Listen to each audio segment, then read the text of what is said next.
जय हिंद। स्वागत है आपका न्यूज़ बिहार में। चलिए देखते हैं आज के तमाम बड़ी खबरों को। पति बोला कुछ नहीं होगा, दोस्त ने सामने ही किया दुष्कर्म। पत्नी का आरोप, ससुराल वालों ने समझौता करने कहा। जमुई में पति के सामने पत्नी के साथ दुष्कर्म करने का मामला प्रकाश में आया है। पीड़िता ने मंगलवार को महिला थाना में आवेदन देकर न्याय की गुहार लगाते हुए कार्रवाई की मांग की। पीड़िता ने गंभीर आरोप लगाते हुए कहा कि दुष्कर्म की घटना को उसके पति के दोस्त ने ही अंजाम दिया है और शराब पार्टी के दौरान ऐसा किया गया। पीड़िता ने बताया कि वह 6 महीना पहले प्रेम प्रसंग में एक युवक के साथ मंदिर में शादी की थी। युवक बोकारो सेल में नौकरी करता है। दोनों पति पत्नी की तरह एक साथ बोकारो में ही रह रहे थे। शनिवार को हम दोनों बोकारो से जमुई आए थे और एक किराए के मकान में रह रहे थे। देर संध्या मेरे पति के साथी श्रीचंद नवादा मोहल्ला निवासी रमन सिन्हा आए और मेरे पति के साथ मिलकर कमरा में शराब पीने लगे। महिला का आरोप है कि देर रात अचानक रमन सिन्हा ने जबरन हाथ पकड़ लिया और गलत हरकत करने लगा, जिसे देख मेरे पति ने कहा कि कुछ नहीं होगा। इसके बाद रमन सिन्हा ने मेरे साथ दुष्कर्म किया। रविवार की सुबह जब इसकी जानकारी मैंने अपने पति के परिवार वालों को दी तो उन्होंने केस करने से मना कर दिया। फिर समझौता की बात कहने लगे। वैशाली में आरजेडी नेता जयप्रकाश के बेटे को अपराधियों ने मारी गोली, गंभीर हालत में कराया गया अस्पताल में भर्ती। बिहार के वैशाली जिले में अपराधी ने आरजेडी नेता जयप्रकाश के बेटे मनीष को गोली मारकर लहूलुहान कर दिया है। घटना के बाद मौके पर भगदड़ मच गई। मनीष को गंभीर हालत में इलाज के लिए एक निजी अस्पताल में भर्ती कराया गया है। युवक की हालत गंभीर बताई जा रही है। आरजेडी नेता जयप्रकाश पूर्व प्रखंड अध्यक्ष भी रहे हैं। यह घटना राजापकर थाना क्षेत्र की बताई जा रही है। घटना के बाद इलाके में अफरा तफरी का माहौल है। वहीं घटना की सूचना मिलते ही मौके पर पहुंचकर पुलिस मामले की जांच में जुट गई है। युवक को गोली मारी क्यों गई है, इसका पता अभी तक नहीं चल पाया है। पुलिस घटना के तमाम पहलुओं पर गंभीरता से जांच कर रही है। वैशाली जिले में पुलिस का खौफ बिल्कुल खत्म हो चुका है। एक दिन पूर्व मंगलवार को भी अपराधियों ने सरेआम आपसी विवाद में 2 युवकों को गोली मारकर लहूलुहान कर दिया था, जिसमें से घायल हुए एक युवक को गंभीर हालत में रेफर कर दिया गया है, जबकि दूसरे युवक का इलाज स्थानीय अस्पताल में चल रहा है। घटना वैशाली जिले के महुआ थाना क्षेत्र के पचमुखी चौक की बताई जा रही है। जानकारी के अनुसार पचमुखी चौक के पास बाइक सवार युवकों ने गोली चलानी शुरू कर दी। गोली लगने से महुआ थाना क्षेत्र के दशरथ चौक के रहने वाले सचिन कुमार और सौरभ कुमार जख्मी हो गया है। यूपी से शराब ही नहीं, सस्ता पेट्रोल डीजल भी आ रहा है बिहार। प्रतिदिन हो रही हजारों लीटर की खरीद। उत्तर प्रदेश में बिहार में केवल शराब की ही तस्करी नहीं की जा रही है, बल्कि बड़ी मात्रा में पेट्रोल और डीजल की भी तस्करी हो रही है। उत्तर प्रदेश के कुशीनगर से सस्ता पेट्रोल डीजल लाकर बिहार के सीमावर्ती पश्चिम चंपारण जिले में बेचा जा रहा है। दरअसल बिहार के पश्चिम चंपारण के मुकाबले कुशीनगर में पेट्रोल लगभग 13 रुपए और डीजल 6 रुपए सस्ता है। ऐसे में बगहा की सीमा से सटे उत्तर प्रदेश के हनुमानगंज थाना क्षेत्र के बेलवनिया व बोधी छापर पेट्रोल पंप समेत आधा दर्जन पंप से 2 पहिया तथा 4 पहिया वाहनों में गैलन में डीजल व पेट्रोल भरकर बिहार में लाके बेचा जा रहा है। स्थानीय लोगों की माने तो ऐसा काफी दिनों से हो रहा है, लेकिन लगातार इसकी मात्रा बढ़ती ही जा रही है। अब प्रतिदिन 3 से 4 हजार लीटर पेट्रोल व डीजल की तस्करी हो रही है। बिहार के सीमावर्ती गाँवों के तमाम लोग प्रतिदिन 2 से 3 चक्कर में यूपी से पेट्रोल डीजल की खेप लेकर आते हैं। सिंचाई के दिनों में डीजल की आवक और बढ़ जाती है। दोनों प्रदेशों की सीमा पर जाँच की व्यवस्था तो है, लेकिन प्रभावी नहीं है। यूपी में पेट्रोल डीजल सस्ता होने के चलते बिहार के पेट्रोल पंप बंद हो रहे हैं। यूपी के सीमावर्ती इलाके में 6 पेट्रोल पंप हैं। पेट्रोल पंप पर डीजल पेट्रोल की बिक्री नहीं होने से पिछले 2 माह से बंद पड़ा है।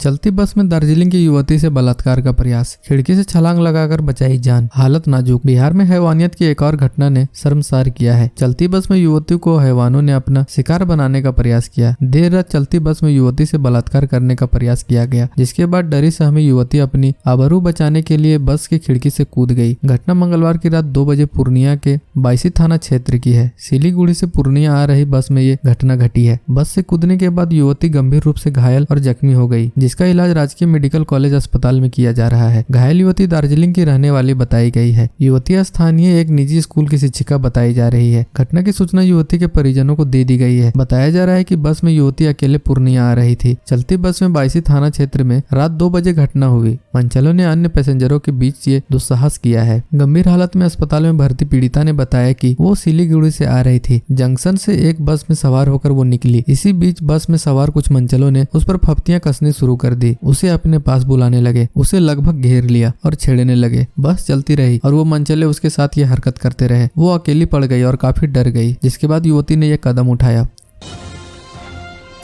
बीपीएससी परीक्षार्थी ध्यान दें, रडार पर रहेंगे ये अभ्यर्थी। सोशल मीडिया पर की ये भूल तो नहीं दे सकेंगे एग्जाम। बीपीएससी ने परीक्षा को लेकर सख्ती बढ़ा दी है। आयोग ने कदाचार मुक्त परीक्षा कराने को लेकर कई बड़े फैसले लिए हैं। अब नकल करते धराने वाले अभ्यर्थियों को अगले 5 साल तक परीक्षा से दूर रहना पड़ेगा। वहीं सोशल मीडिया या अन्य माध्यमों पर अफवाह फैलाने वालों की भी परेशानी बढ़ जाएगी। जानिए आयोग ने क्या निर्णय लिया है। बिहार में पेपर लीक की खबर तेजी से सोशल मीडिया पर फैलती है। अब बीपीएससी ने इसे लेकर सख्ती बढ़ा दी है। सोशल मीडिया या किसी अन्य माध्यम से पेपर वायरल करने या अफवाह फैलाने वाले अब आयोग के रडार पर रहेंगे। उन्हें 3 साल के लिए परीक्षा नहीं देने दिया जाएगा। कदाचार करने पर 5 साल तक किसी भी परीक्षा में शामिल होने से रोक दिया जाएगा। बता दें कि 67वीं बीपीएससी का प्रश्न पत्र लीक हो गया था। यह सोशल मीडिया पर धड़ल्ले से वायरल हुआ। बीपीएससी पर यह काला धब्बा लगा था। हालांकि जब यह घटना सामने आई तो इसकी जांच शुरू हुई और ताबड़तोड़ गिरफ्तारियां भी हुई। उसके बाद आयोग ने कई बदलाव किए और बेहद सख्ती व कड़ी निगरानी के बीच अगले एग्जाम को कराया था।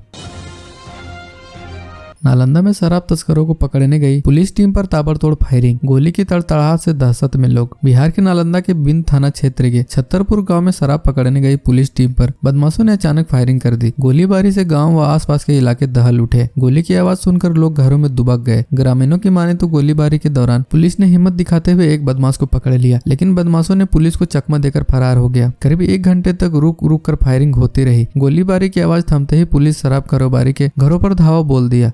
यह घटना बीती रात की बताई जा रही है। पुलिस टीम ने घटना स्थल पर 10 लीटर शराब बरामद की। बदमाशों ने करीब 2 दर्जन राउंड दोनों ने गोलियां चलाई। हालांकि गोलीबारी की इस घटना में किसी की हताहत की सूचना नहीं है। गांव में गोली की तड़तड़ाहट से लोगों में अफरा तफरी मच गई। ग्रामीण 1 घंटे से अधिक समय तक अपने घरों में दुबके रहे। थानाध्यक्ष सुधीर कुमार ने कहा कि आपसी विवाद में गोलीबारी की गई है। बदमाशों की पहचान की जा रही है। बदमाशों को जल्द ही गिरफ्तार कर लिया जाएगा। बिहार में पठान का विरोध, भागलपुर के सिनेमा हॉल में लगे पोस्टर को फाड़कर जलाया। हिंदुत्व पर प्रहार का आरोप। रिलीज के 1 दिन पहले मंगलवार को पठान फिल्म का विरोध भागलपुर में शुरू हो गया। दीप प्रभा सिनेमा हॉल में लगाए गए पोस्टर को एबीवीपी व बजरंग दल के सदस्यों ने फाड़कर विरोध दर्ज कराया। पठान फिल्म का पोस्टर हॉल के बाहर लगाने के कुछ ही घंटे बाद 2 दर्जन की संख्या में बजरंग दल व अखिल भारतीय विद्यार्थी परिषद के कार्यकर्ता सिनेमा हॉल के कैंपस में पहुंच गए। हॉल में घुसकर पठान मूवी के पोस्टर फाड़ डाले। एक बड़े पोस्टर को सिनेमा हॉल परिसर में ही जला दिया। भाजपा के जिला उपाध्यक्ष करण शर्मा ने कहा कि फिल्म में हिंदुत्व पर प्रहार किया जा रहा है। हमारी संस्कृति पर प्रहार का विरोध जोरदार तरीके से किया जाएगा। वहीं बजरंग दल के अन्य सदस्यों ने कहा कि पठान फिल्म को यहां चलने नहीं दिया जाएगा। उन्होंने कहा कि इस फिल्म को देखने वाले लोगों का बहिष्कार किया जाएगा। उधर दीप प्रभा सिनेमा हॉल के मैनेजर ललन सिंह ने बताया कि पठान मूवी के विरोध को देखते हुए एसएसपी व स्थानीय थाना के पुलिस को आवेदन देकर सुरक्षा की मांग की है। पुलिस प्रशासन ने सुरक्षा व्यवस्था का भरोसा दिलाया है। उन्होंने बताया कि दूसरी जगहों पर इस फिल्म का विरोध नहीं हो रहा है, लेकिन भागलपुर में विरोध होना समझ से परे है। पूर्णिया में बदमाशों को खदेड़ने के दौरान टाइगर मोबाइल के जवान के पैर पर लगी गोली, अस्पताल में कराया गया भर्ती। बिहार के पूर्णिया में बदमाशों को पकड़ने के दौरान टाइगर मोबाइल के लोडेड पिस्टल से गोली चल गई। गोली जवान के बाएं पैर में लगी है। घटना पूर्णिया पंचमुखी मंदिर के पास की है। घायल जवान को पुलिस कर्मियों ने इलाज के लिए सदर अस्पताल में भर्ती करवाया है, जहाँ घायल जवान का उपचार जारी है। जानकारी के मुताबिक पूर्णिया पंचमुखी मंदिर से एक पुलिसकर्मी बाइक सवार 2 बदमाशों का पीछा कर रही थी। कुछ ही देर बाद पुलिस ने सदर अस्पताल के गेट के पास बदमाशों को पकड़ लिया और दोनों के बीच बहस होने लगी। इसी बीच बाइक सवार बदमाश बाइक छोड़कर भागने लगे। बदमाशों को पीछा करने के दौरान जवान के पिस्टल से गोली चल गई, जो जवान के बाएं पैर में जा लगी। गोली लगने के बाद घायल जवान जमीन पर गिर गया। गनीमत रहे कि गोली जवान के पैर में ही लगी थी। घायल पुलिसकर्मी की पहचान नीलकमल के रूप में हुई है। नीलकमल हाट थाने में टाइगर मोबाइल यूनिट में तैनात है। जवान मूल रूप से आरा के रहने वाले हैं। बदमाशों को पकड़ने के दौरान लोडेड पिस्टल से गोली चली है। गोली नीलकमल के बाएं पैर में लगी। फिलहाल जवान को पूर्णिया सदर अस्पताल में भर्ती कराया गया है। नालंदा में जंगली फल खाने से 18 छात्र बीमार, गंभीर हालत में सभी को कराया गया अस्पताल में भर्ती। बिहार के नालंदा जिले के परवलपुर थाना क्षेत्र के पाना बिगहा प्राथमिक विद्यालय के 18 स्कूली बच्चे एक जंगली पेड़ के फल खाने से बीमार हो गए। ये बच्चे बाना बिगहा मुसहरी टोला के बताए जा रहे हैं। सभी बीमार बच्चों का इलाज परवलपुर के अलग अलग कई निजी क्लिनिकों में चल रहा है। चिकित्सकों के अनुसार सभी बीमार बच्चों को उल्टी और बेहोशी की शिकायत है। सभी स्कूली बच्चे खतरे से बाहर बताए जा रहे हैं। इन बीमार बच्चों की उम्र 6 से 11 वर्ष के बीच है। कुछ परिजनों का कहना है कि मध्याह्न भोजन के बाद उनके बच्चे बीमार होने लगे हैं। प्राथमिक विद्यालय बाना बिगहा की प्रिंसिपल सरिता कुमारी ने बताया कि मंगलवार को दोपहर 1 बजे मध्याह्न भोजन करने के बाद पास के झाड़ी नुमा पेड़ से किसी तरह के फल खाए इन्होंने। इसके बाद ये बच्चे उल्टी करते हुए अचेता अवस्था में आने लगे। ऐसी सूचना मिलते ही मुख्य पार्षद रामवृक्ष यादव पीड़ित बच्चों को इलाज की व्यवस्था में जुट गए। मुख्य पार्षद ने स्थिति को गंभीरता के देखते हुए अपने स्तर से सभी बीमार बच्चों को निजी क्लिनिक में भर्ती करवाया। प्रशासनिक अधिकारी व आसपास के लोगों ने बताया कि स्कूल में लंच के अवकाश के दौरान कुछ बच्चे रंग बिरंग जंगली फल खाने चले गए थे।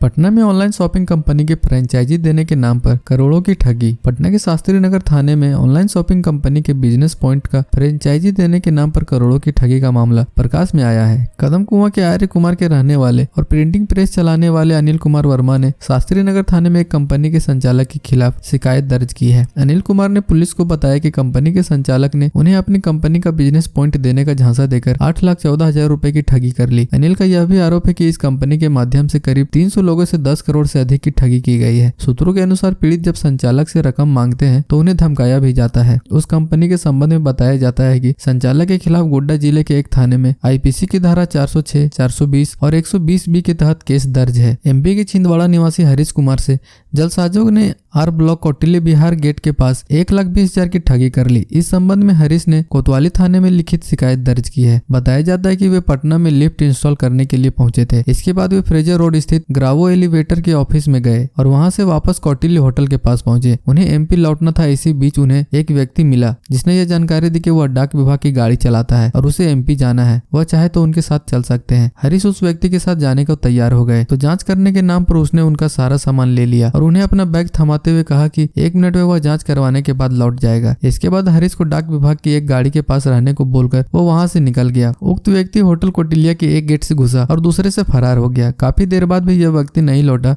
तो उन्हें गड़बड़ी की शंका हुई। साथ ही उनका mobile phone, purse, ATM card भी अपने साथ ले गया था। इसके बाद उन्होंने अपने खाते की जांच की तो पता चला कि 1,20,000 रुपए निकाल लिए गए हैं। इसके बाद उन्होंने मामला दर्ज करा दिया। बिहार की ऐसी ही तमाम छोटी बड़ी खबरों को जानने के लिए चैनल को सब्सक्राइब कर लें और बेल आइकन भी प्रेस कर दीजिएगा ताकि हर वीडियो का नोटिफिकेशन आपके फोन में पहुंच जाए।